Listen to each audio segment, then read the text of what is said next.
Can you talk to us a little bit more about why the Russell 2000 should benefit from a potential trade war? Sure.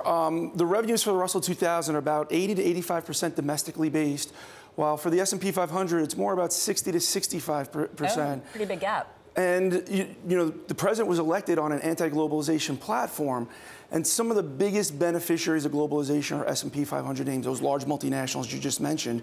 So again, traders will be looking to buy the Russell 2000 and short the S&P 500 in almost a pair trade to capture the benefit, well, the benefits the Russell should have from a trade war. Gotcha. So let's hop into the Bloomberg. I love this terminal you've created to show us how you would actually trade this through the futures market. Sure. This is the historical spread function on Bloomberg. And what you're looking at here is the Russell 2000 futures, which you're buying, and you would be selling the S&P 500 futures. And what you're going to do it in a ratio of 3 to 2, which is about $240,000 long versus $280,000 short. So you have a small net short position, but it's basically a paired trade, right? What you see down here is the chart you just showed earlier about that Russell outperformance going on. And again, that's people setting up this type of trade.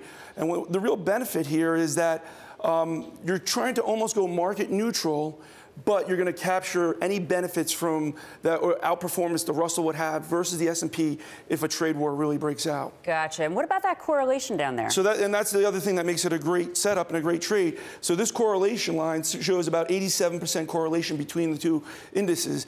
So what that means is there shouldn't be a lot of bouncing around or separation where you're going to lose a lot of money on your short and a lot of money on your long. They should generally move together over time. You're just trying to capture that outperformance that we'll get as the S&P underperforms the Russell. So is this a trade you would put on now, or is there something you're waiting before you would? No, I think you'd want to put it on now. We're going with the June contract, so we have 3 months' time.